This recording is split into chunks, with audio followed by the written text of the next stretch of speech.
भी संगठन में आपने ऐसा नहीं देखा होगा कि संगठन में काम करने वाले लोग अपने साथियों को नया संगठन तैयार करने की ट्रेनिंग दे रहे हों। आपने ये भी नहीं देखा होगा कि एक व्यक्ति की मर्जी के बिना वहाँ कुछ हो जाए। जनता सरकार मोर्चा बिल्कुल इन सब चीज़ों से अलग काम कर रहा है।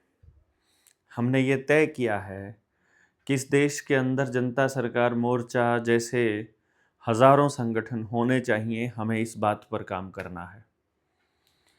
2025 का आखिरी दिन आज है। कल 1 तारीख है। गांव दुबलदन माजरा जो कि झज्जर ज़िले में है, हमारे सोमवीर पहलवान का गांव है, उसमें दंगल होना है और हम लोग उस दंगल में पहुंच रहे हैं।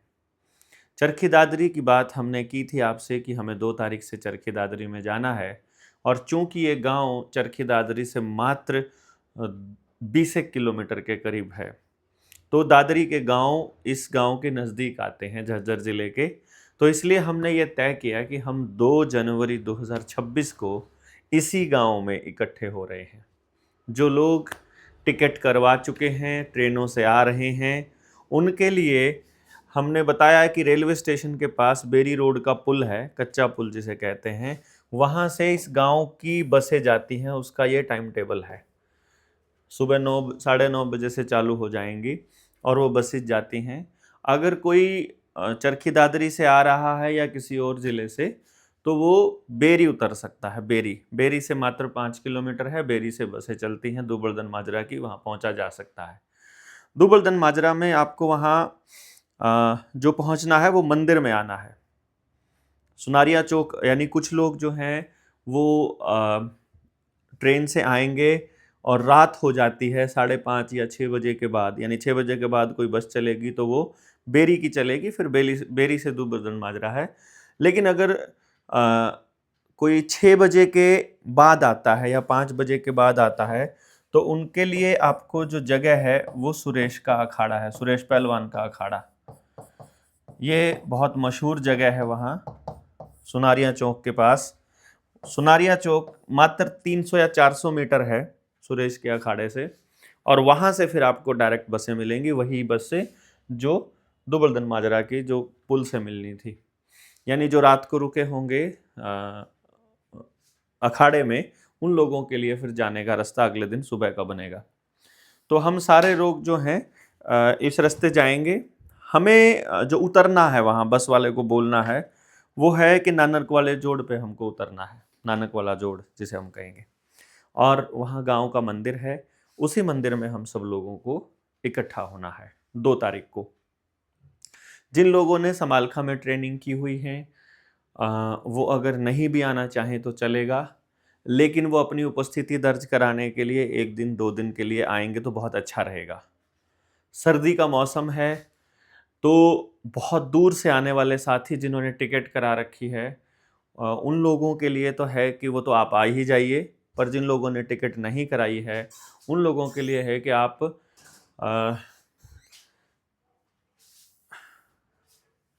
अभी इंतज़ार कर सकते हैं और कुछ दिनों के बाद आप वहाँ उस रास्ते पर आ जाएंगे, सॉरी इस जगह पर आ जाएंगे, और स्वप्निल आपको वहाँ पर मिलेगा। जो भी चीज़ होगी, जो भी बातचीत होगी वहाँ, जो व्यवस्था के बारे में, या आप लोगों को जिनको जो भी आ रहे हैं वो स्वप्निल को व्हाट्सअप ज़रूर कर देंगे।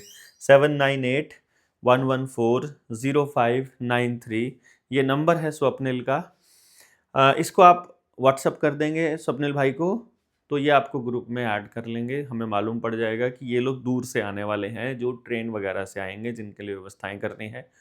और यदि आप नहीं आ पा रहे हैं तो कोई बात नहीं, परंतु आगे हमें कैसे काम करना है, किस तरह से आगे बढ़ना है, हमारा नेक्स्ट स्टेप क्या रहेगा, हरियाणा के हर ज़िले से साथी अगर 2 तारीख को दुबलदन पहुंचेंगे तो वहां से ये कार्य योजना बनना शुरू होगा। तो आप सब लोगों को 2 तारीख को अपनी मीटिंग में आना ज़रूरी है, जो हरियाणा से हैं, जो आसपास के गाँव से हैं, ज़िलों से हैं। दूसरे जो राज्यों के साथी हैं वो समय ले सकते हैं, परंतु ये ट्रेनिंग का प्रोग्राम ऐसे चलेगा कि जैसे हम 2 को बैठेंगे, पूरी चर्चा करेंगे, ट्रेनिंग्स कैसे होती हैं, कार्यक्रम कैसे बनेंगे, गाँव में जाना है, क्या करना है। और ये वैसे नहीं होगा जैसे समालखा में हुआ था। ये नेक्स्ट लेवल है इससे ऊपर, क्योंकि समालखा में बहुत सारा कार्यक्रम जो था वो अभी मैनेज्ड नहीं था, जिसको हम थोड़ा अगले सिरे पर लेकर के जाने वाले हैं। हमारा इरादा ये है कि आप सब लोगों का एक अपना संगठन हो, यानी कि नॉर्मली आपने देखा होगा यहाँ समाज में घूमते फिरते आपको ऐसे नेता दिखाई देते होंगे जिनको अपनी गाड़ी में बिठाने के लिए 5 लोग भी नहीं हैं और वो अपने आप को नेशनल प्रेसिडेंट्स बोल देते हैं। तो आप लोगों को ये पता होना चाहिए कि संगठन अ, कैसे काम करेंगे, मोर्चा कैसे काम करेगा और हमारा क्या नेक्स्ट स्टेप रहेगा। ये केवल उन लोगों को ही बताया जा सकता है जिन लोगों ने पिछले स्टेप में हमारा साथ दिया हो। बहुत अजीब और यूनिक किस्म की यात्रा हमारी चल रही है। आप लोगों ने देखा ही होगा कि अलग-अलग घटनाक्रम बनते हैं, स्थितियाँ बदलती हैं और नई दिशा की तरफ हम लोग आगे बढ़ रहे हैं। और ये कोई इत्तेफ़ाक नहीं है। ऐसा लग रहा है जैसे परमात्मा अपना कोई काम हम सब लोगों से करवाना चाह रहा है और उसमें जिन लोगों की आवश्यकता नहीं है, वो लोग अपने आप हम लोगों से दूर होते जा रहे हैं, या जिन लोगों को उसमें पार्टिसिपेट नहीं करना है या जिनको अलग एंगल से काम करना है, उनको वो पहले से ही अलग करके रख रहा है। पता नहीं वो उनको बचाने की कोशिश हो रही है या हमको बचाने की, या फिर इस मूवमेंट को बचाने की कोशिश हो रही है। परंतु ये तय है कि परमात्मा जो भी करता है अच्छे के लिए ही करता है। दूसरी चीज़, अभी हम जो पूरे देश के अंदर देख रहे हैं, जिन मुद्दों को लेके जनता सरकार मोर्चा चला हुआ है, हम बहुत पहले हर ट्रेनिंग में कहते आए हैं कि हमारा मकसद उस दौर के लिए तैयारी करना है जब ये सारी चीज़ें ध्वस्त हो जाएँगी और हमें नई व्यवस्था में एंटर करना होगा और उस व्यवस्था में आपको ये तय करना होगा कि आप उनके हिसाब से चलने वाले हो या व्यवस्था आपकी होगी। और बहुत ज़रूरी है उसके लिए कोई कार्य योजना, कुछ लोगों की तैयारी, कुछ लोगों की ट्रेनिंग पहले से होना। तो आप सब लोग जब इस दिशा में आगे बढ़ेंगे तो आपको मालूम पड़ेगा कि ये परमात्मा की कितनी बड़ी योजना का हिस्सा है। आज उन लोगों के घर भी तोड़े जा रहे हैं जो कल किसी दूसरे संप्रदाय या किसी दूसरे जात के लोगों के घर टूटने पर खुश हो रहे थे। कानून बनाए जा चुके हैं और वो कानून उन लोगों की नफ़रत की आड़ में उसका सहारा लेकर के बनाए गए हैं।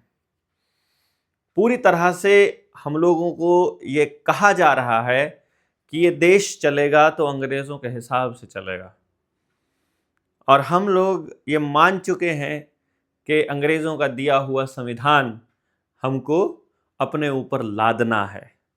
अगर ये संविधान किसी दलित के घर उसकी इज्जत और उसके सम्मान की रक्षा नहीं कर पा रहा है, तो फिर हमें बैठकर सोचना पड़ेगा। खुद बाबा साहब अम्बेडकर ने कहा था कि जब ये संविधान अप्रासंगिक हो जाए, उस वक्त मैं सबसे पहले इस संविधान में खुद अपने हाथों से आग लगाऊंगा। मुझे नहीं मालूम कि संविधान पर इस तरह से बात करना सही है कि गलत है, परंतु यदि ये देश संविधान से चल रहा है तो कोई पुलिस वाला किसी निहत्थे इंसान के ऊपर जो शिकायत दर्ज कराने आया या बात करने आया है, उस पर हाथ कैसे उठा सकता है? फिर रिश्वतखोरियां क्यों हैं? फिर हम जिनको नहीं चाहते वो हमारे ऊपर राज कैसे कर रहे हैं? फिर गुंडे लुच्चे बदमाश इस देश के अंदर गद्दी पर कैसे बैठे हैं? वो हमारे लिए पॉलिसी बनाने का दम किस तरह भर रहे हैं? I don't know. परंतु ये सवाल जायज़ नहीं है, तो आप इसको इग्नोर कर सकते हैं, लेकिन इसके ऊपर बवाल मत मचाइएगा, क्योंकि ये बहुत वाजिब सा सवाल है जो हम सब लोगों को पूछना पड़ेगा कि जिस वक्त संविधान तैयार हो रहा था, क्या मेरे दादा, आपके दादा से पूछा गया था कि हम तुम्हारे बिहाफ पर पूरे देश के लिए कोई दस्तावेज़ स्वीकार कर रहे हैं, जो दस्तावेज़ 1935 का गवर्नमेंट ऑफ इंडिया एक्ट का ही संशोधित रूप है। तो जब वो हमारा बनाया ही हुआ ही नहीं है, जब हमारे हिसाब से काम ही नहीं कर रहा है तो भाई फिर उसका हमारी ज़िंदगी में रोल क्या है, मेरी समझ से बाहर है। और यदि आप संविधान से नहीं चल रहे हैं तो फिर आप किससे चलेंगे? तो मेरा मानना है कि फिर हम अपने बनाए हुए कानूनों से चलेंगे। यदि हम अपने बनाए हुए कानूनों से चलेंगे तो इनकी बनाई हुई व्यवस्था का ध्वस्त होना ज़रूरी है। और उसी के लिए हम लोग इतने शांतिपूर्ण तरीके से अपनी ताकत को इकट्ठा कर रहे हैं। हम उन लोगों को ढूंढ रहे हैं जो इन बातों को इसी एंगल से समझते हो, क्योंकि हम नहीं चाहते कि अपने इस मोर्चे में कम से कम वो 2 धड़े ऐसे हो जाएं कि एक धड़ा कहता है कि तुम गलत हो और एक धड़ा कहता है कि तुम सही हो। हम अपने ही बीच 2 धड़े नहीं बनाना चाहते। आप अपने तरीके से अपनी मूवमेंट को आगे बढ़ा सकते हैं। इसीलिए सबको एक आज़ादी दी गई है कि आप अपनी मूवमेंट को आगे बढ़ाइए। जिसको जिसके साथ जिस तरह से काम करना है उसके लिए वो आज़ाद है। तो स्वप्निल का नंबर आप सब लोग नोट कर लेंगे और सारे लोग इनके साथ में वहाँ पहुँच जाएंगे 2 जनवरी 2026। अंग्रेज़ों की औलादों का नया साल हो गया है शुरू। हमारा नया साल तो सूर्य के चांद की परिक्रमा के हिसाब से शुरू हुआ करेगा। उसको किस हिसाब से हम लोग तय करेंगे ये हम अभी नहीं जानते हैं, लेकिन जब बुद्धिजन लोग बैठकर इस पर चर्चाएं करेंगे तो मालूम होगा कि हमको कैसा संविधान चाहिए, कैसा तंत्र चाहिए, किस तरह की व्यवस्था चाहिए, और वही व्यवस्था हम अपने हाथों से बनाएंगे। तो आप सारे लोग आने के लिए तैयार हो जाइए दुबलधन माजरा में, जहां आप लोगों को आना है। बाकी सारी चीज़ें आपको स्वप्निल से जब आप मैसेज करेंगे ग्रुप में पता चल जाएगा। गांव का नाम आप सब लोगों को पता ही है, तो आपका इंतज़ार रहेगा इस नई यात्रा में, इस नए मुहिम में कि सब लोग एक साथ आएंगे और अपनी अपनी अपनी जो भागीदारी है इस देश को बचाने की इस यात्रा में, उस भागीदारी को वो अपने अपने हिसाब से पूरा करेंगे। बहुत